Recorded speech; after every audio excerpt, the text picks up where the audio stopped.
பிரியமானவர்களே, இயேசுவின் நாமத்தினால் உங்களை வாழ்த்துகிறேன். இன்றைக்கும் தேவனுடைய ஆறுதலின் ஆவியானவர் உங்களை நிரப்பும்படியாய், எந்த காரியத்தில் ஒரு ஆறுதல் இல்லாதபடி தேவ ஆறுதல் கடந்து வந்தால் இளைப்பாறுதல் இருக்குன்னு நினைக்கிறீங்களோ, அந்த ஆறுதலின் ஆவியானவர் உங்களை சந்திக்க ஆயத்தமாய் கடந்து வந்திருக்கிறார். 2 கொரிந்தியர் 1 அதிகாரம் 4 வசனத்தில், தேவனால் எங்களுக்கு அருளப்படுகிற ஆறுதலினாலே எந்த உபத்திரவத்தாகிலும் அகப்படுபவர்களுக்கு நாங்கள் ஆறுதல் செய்ய திராணியுள்ளவர்களாகும்படி எங்களுக்கு வரும் சகல உபத்திரவங்களையும் அவரே எங்களுக்கு ஆறுதல் செய்கிறவர். பவுல் தன்னுடைய ஊழியத்தில் அநேகரை ஆறுதல் படுத்தணும், அவர்களுக்கு ஆறுதலை கொடுக்கும்படிய சகல உபத்திரவத்திலும் ஆண்டவரே எங்களுக்கு ஆறுதல் செய்கிறேன்னு சொன்னார். என் வார்த்தையை கேட்கிற அருமையான தகப்பன்மாரே, தாயாரே, பிள்ளைகளை ஆறுதல் படுத்தணும், பலப்படுத்தணும்.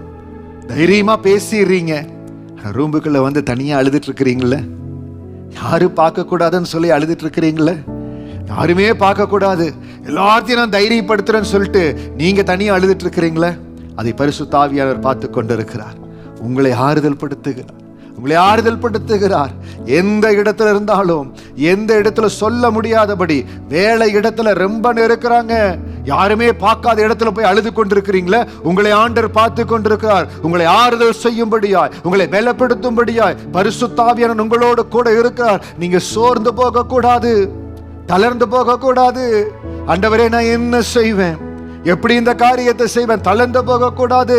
நாங்கள் திராணியுள்ளவர்களாகும்படி எங்களுக்கு வரும் சகல உபத்திரவங்களையும் அவரே எங்களுக்கு ஆறுதல் செய்கிறவர். சிலுவையில கடந்து போன ஆண்டவர், சிலுவையில எல்லா பாடுகளை சகித்தவர். எதற்காக அந்த அடிகளை சகித்தார்?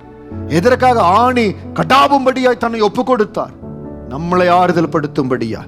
நீங்க என்ன பாரத்தில் இருந்தாலோ இப்பொழுது உங்களுக்காக ஜெபிக்க போற அந்த ஆறுதலின் ஆவியானவர் உங்களை சந்திப்பார். தேவனுடைய ஆறுதல் உங்களை நிரப்போ. இயேசுவின் நாமத்தினால நீங்கள் இருக்கிற இடத்துல ஆறுதலின் பிரசன்னம் உங்கள் மேல கடந்து வரும். கர்த்தாவே, நன்றியோடு உம்மை ஸ்தோத்தரிக்கிற ஆண்டவரே, அநேக இடத்துல பேசுறாங்க, எல்லா இடத்துலயும் பேசி எல்லாத்தையும் பலப்படுத்தி கொண்டு தனி அறைக்குள்ள போய் தனி இடத்துல அழுது கொண்டிருக்கிறாங்க. ஆண்டவரே, இவர்கள் இப்பொழுது உம்முடைய ஆறுதலின் வல்லமை தொடும்படியா ஜெபிக்கிற, என் ஆறுதலின் தேவன் இவர்களோடு இடைபடும்படியா ஜெபிக்கிற, இவர்கள் இருதயத்தில் இருக்கிற பாரங்கள் கலக்கங்கள் மாறுவதாக.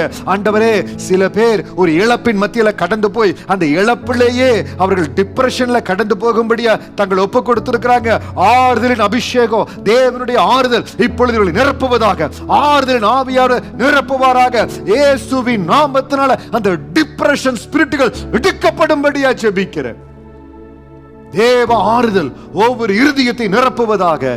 என் கர்த்தருடைய இரத்தத்தின் வல்லமைக்குள் ஒவ்வொருவரை கொண்டு வருகிற தேவன் கொடுக்கிற ஆறுதல், தேவன் கொடுக்கிற சமாதானம், தேவ சந்தோஷம் ஒவ்வொரு இருதயங்களை நிரப்பட்டு ஆறுதலின் தெய்வம் நமக்காக இருக்கிறார். ஒரு நாள் நம்மளை கைவிட மாட்டார். அந்த தேவன் உங்களை ஆசீர்வதிப்பார், உங்களை வாழ வைப்பார், உங்களை கட்டி எழுப்புவார். கர்த்தர் உங்களை ஆசீர்வதிப்பார். God bless you.